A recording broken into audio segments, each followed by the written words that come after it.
எங்க ஊரு பக்கத்துல இந்த பேக் வாட்டர் வரும் பாத்தீங்களா, மழைக்காலம் முழுக்க இந்த அக்டோபர், நவம்பர், டிசம்பர், ஜான்வரி நிறைய தண்ணி டேம்ல இருந்து திறந்து விடுறது, மழை தண்ணி அப்படின்னு சொல்லிட்டு அப்படியே சேர்ந்துரும் ஃபுல்லா. அந்த பக்கம் கடல் இருக்கு, இங்க இருந்து பார்க்கும்போதே தெரியுது. அந்த மாதிரி தண்ணி வரும்போது பேக் வாட்டர் தண்ணில இதெல்லாம் என்னது, ஆழிக்கறி தானே இது? ஆழியா? இதுக்கு உயிர் இல்ல, இப்ப செத்து போச்சு தானே, தண்ணி இல்லாததுனால செத்து போச்சு. இந்த ஆழி அப்புறம் சங்கு, இதுல நத்தம் இருக்காதுல்ல? நத்தம் இருக்காது. இந்த இவரு கையில ஒண்ணு இருக்கு பாருங்க, இது வந்து மட்டி. இது ஒரு வகை மட்டின்னு நான் நினைக்கிறேன், ஆத்து மட்டி.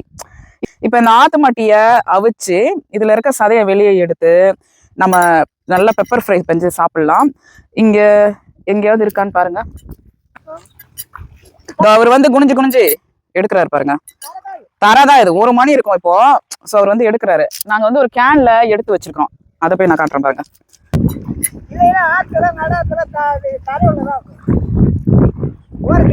போங்க, இந்த மாதிரி வந்து இருக்கும் அப்படின்னு. இது எப்படி எடுத்தீங்க நீங்க? இப்ப புதஞ்சுதானே கையில தடை எடுக்க வேண்டியதான். இதுல இருக்கு, இது அவிச்சிட்டு சதையை எடுக்கிறோம்ல, இதுல கழிவுகள் ஏதாவது எடுக்கணுமா? அது இருக்காது, அப்படியே அவிச்சது அப்படியே சாப்பிடணும். தெரியும் அதுல என்ன இருக்கும்னு தெரியும், லேசா ஓட்டிட்டு இருக்க மாதிரி இருக்கும். அதை மட்டும் சொல்லிடுங்க எனக்கு, அதையும் சேர்த்து நான் செஞ்சிட போறேன். எப்ப வேணாலுமா? தண்ணி வத்தினா கிடைக்காதுல்ல, கொஞ்சம் உள்ள தள்ளி இருக்கும், 1 வருஷம் முழுக்க இருக்கும்ன்றீங்க.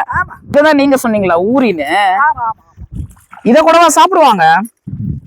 இத அவிச்சு தெரியுது பாரு சதை, இது வரைக்கும் தட்டுட்டு அதை எடுத்து சாப்பிடுறது. இது கொஞ்சம் மாகாணம் பிடிச்ச வேலை. அது ஸ்ட்ராங்கா இருக்குமே, வந்து அவிக்கிற உடனே அப்படியே வெடிஞ்சிரும். இது ரொம்ப கஷ்டமா இருக்குது, காட்டுங்க. இதை உடைக்கிறதுக்குள்ள போதும் போதும் ஆயிடும் போல இருக்கு. இந்த வேடர் ஜனங்க இதெல்லாம் பண்றாங்க போல இருக்கு. பச்சையோட பெரிய ஊரியா பொறுக்கி கல்லுல வச்சு பச்சையோட உடைச்சி சதை எடுத்து போய் சாப்பிட்டு. இந்த மட்டி கறியிலயும் வகை இருக்கு போல இருக்கு. உடம்புக்கு நல்லது, ரொம்ப குளிர்ச்சி. இந்த மூளை சூடு, மூலம் ரொம்ப நல்லது. மஞ்ச காமால இருந்தா கூட இதை அவிச்சு அந்த தண்ணியை மட்டும் குடிங்க அப்படின்னு சொல்றாங்க. இதை அவிப்போம்ல, எப்படியும் நம்ம இதை அவிச்சுதான் சதையை வெளியே எடுப்போம். அப்ப அந்த அவிக்கிற தண்ணியை வந்து குடிச்சா மஞ்ச காமாலைக்கு நல்லதுன்றாங்க. இப்ப அந்த கேன் ஃபுல்லா எடுத்தாச்சு.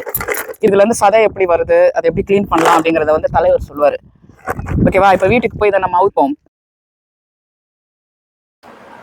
அதை எல்லாரும் உரிச்சு அதுல இருந்து சதையெல்லாம் எடுத்து ஒரு பெரட்டல் பண்ணா இவ்வளோண்டு தாங்க வந்தது.